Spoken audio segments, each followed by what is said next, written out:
Bright Tuty. Every student matters. Hi dear students, my name is Amit Ajmani and we are taking up the next video of gravitation. Till now we have studied about universal law or Newton law of gravitation. We have studied about how to calculate the force between two particular objects as per the universal law of gravitation. We have seen the uses of universal law of gravitation. Then we studied about Kepler's laws and we studied about the inverse square rule. I hope you have understood all those things. Now let us continue further. In this particular lecture we will be studying about free fall. Now what exactly is meant by free fall? Let us assume that we are throwing a stone or a ball with whatever might, with whatever force that we are applying. We are just throwing that ball up in the air. What will we find? We will find that that particular ball is going to achieve a certain height, whatever height it may be, but whatever height it is achieving, after achieving that height, it will come down. Right? Now, why does that ball come down? We have already studied that it is because of the force of gravity. Now, when the fall is there, when the ball or the stone or any object after throwing comes back to the earth, it changes its velocity, and whenever velocity is changed, then there is acceleration, right? And since this acceleration is basically due to the gravitational pull of the earth, that is why we call it acceleration due to gravity, right? Acceleration normally we have represented by small a till now, but this acceleration which is caused due to gravity is denoted by small g alphabet. This is acceleration due to gravity, and any object which is falling under the force of earth only, under the impact of earth's gravity only, that fall is known as a free fall. And whenever a body is under free fall, its motion is always accelerated motion. Why? Because whenever it is coming down, because of the acceleration due to gravity, its velocity changes, causing its acceleration. So, freely falling body exhibits accelerated motion. This you need to remember, right? We have also studied that Newton also had the same observation when he saw an apple falling down to the earth, right? That led to all the discoveries about gravity and force and everything. So, this is the gravitational pull which basically pulls everything towards itself. Now, let us try to relate a bit more about this acceleration due to gravity. Now, when I relate about acceleration due to gravity, I know that the second law of motion stated that F is equal to m into a. Now, a was the acceleration, and since now we are talking about the acceleration caused due to gravity, so rather than writing a, I can write g. So, I can say that as per second law of motion, if an object is falling and it is experiencing the force of gravity, then the force is given by the formula F is equal to m into g, right? Fine.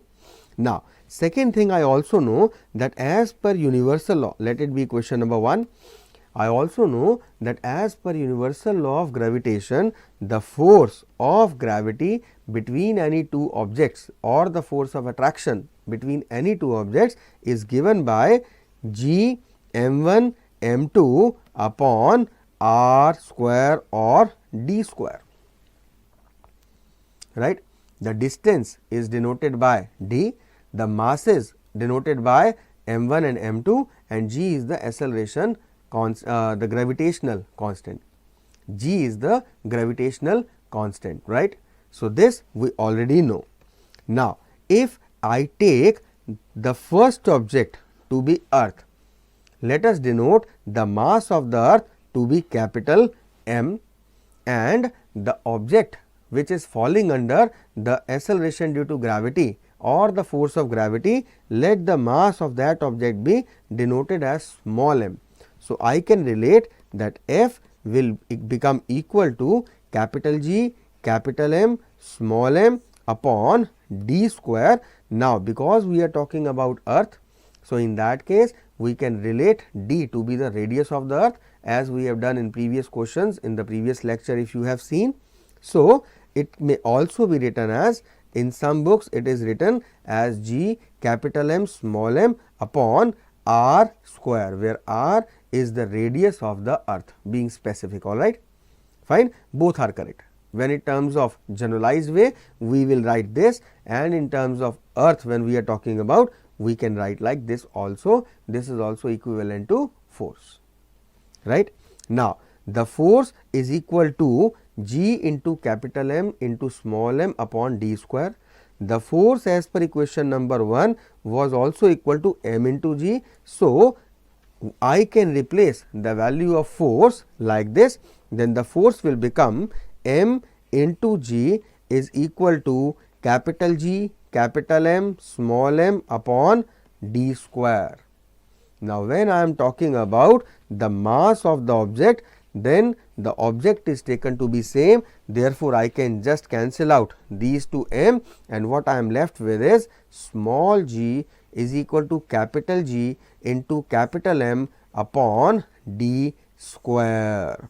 Now, this is very important, students. Acceleration due to gravity is equal to the gravitational constant and the mass, the product of gravitational constant and mass, divided by the square of the distance, right. So, we can calculate the acceleration due to gravity on any surface of earth or the sun or the moon. We know the value of G. What we need to know is the mass of that particular planet and the radius of that particular planet, right. Now, there are certain things you need to remember. So, please listen carefully. What? That in this formula I can see that this capital G is gravitational constant, right. This m, if I take about earth, this m is the mass of the earth, right, and the distance will be the radius of the earth. In this particular formula, while calculating acceleration due to gravity, I see nowhere anything which is related to the mass of the object. Now, this is very important. Please try to relate again that in this formula we are talking about capital G, we are talking about capital M, that is the mass of earth, we are talking about d, that is the distance or the radius of the earth. Nowhere we have used small m or the mass of the second object, right, because that has been cancelled above. So, it is a very important observation. Students, you need to remember that acceleration due to gravity is independent on the mass of the falling object. That means the conclusion that we can draw is that whatever object is falling on the surface of earth, whether it is a small object or a big object, whether it is a light object or a heavy object, whether it is a solid object or a hollow object, the gravity is going to pull it with the same force, or the acceleration due to gravity applicable on that particular object will be same throughout, right. This is very important observation. Got it? Fine. Now, let us try to calculate the value of acceleration due to gravity of earth. We know all the values. For example, we know what exactly is the mass of the earth, we know what is the radius of the earth, we know the value of gravitational constant. So, if I calculate the acceleration due to gravity on earth, let it be denoted by small g e, denoting it with E, That means it is the acceleration due to gravity on earth. How we are going to calculate it? I will just put up the values. How come? Capital G is 6.67 into 10 to the power minus 11 Newton meter square upon kilogram square. It is a constant, we already know the value. The mass of the earth, we have seen in a few questions that it is 6 into 10 to the power 24 kilograms, and the radius of the earth is 6.4 into 10 to the power 6 meters. This was also given in few questions that we have done in the previous classes, right. So, the taking the square is important. You need to remember that it is the square of it. So, again we will multiply it with 6.4 into 10 to the power 6. Calculating it further, removing the decimals, multiplying by 100 in the denominator, removing these two decimals, multiply by 100 in the numerator, cancelling these 100 altogether. Taking the numeric values, coming out to be 667, multiply by 6, taking the value of 10 at one place, 10 to the power minus 11 into 10 to the power 24, divided by, again taking the numerical values 64 into 64 and the powers of 10 separately, 10 to the power 6 and 10 to the power 6. Next step, after removing decimals and keeping aside the numeric and the 10 to the power values, I will take these denominator values in the numerator, which will become inverse or minus.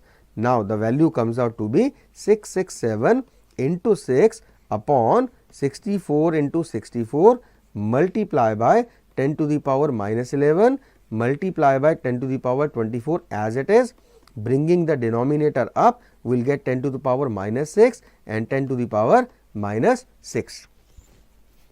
Now, adding up all the powers of 10, we will get 667 into 6 upon 64 into 64 multiply by, now 10 to the power minus 11 and minus 6 will add up to become minus 17 and adding minus 6 will add up to become minus 23. This is plus 24. So, we are left with 10 to the power 1. Understood how I have done it? Good. So, when I will calculate it, I will see the value comes out to be 0.98 into 10, which comes out to be 9.8, and the SI unit of acceleration is meter per second square. So, the acceleration due to gravity will also have the same unit, it is meter per second square. So, this is the value of acceleration due to gravity on earth, correct. So, this is acceleration due to gravity on the surface of earth. This is 9.8 meter per second square. So, it means that whenever you drop any particular object or you throw any particular object, the earth's gravity is going to pull that object towards it, causing an acceleration at 9.8 meter per second square value. Got it?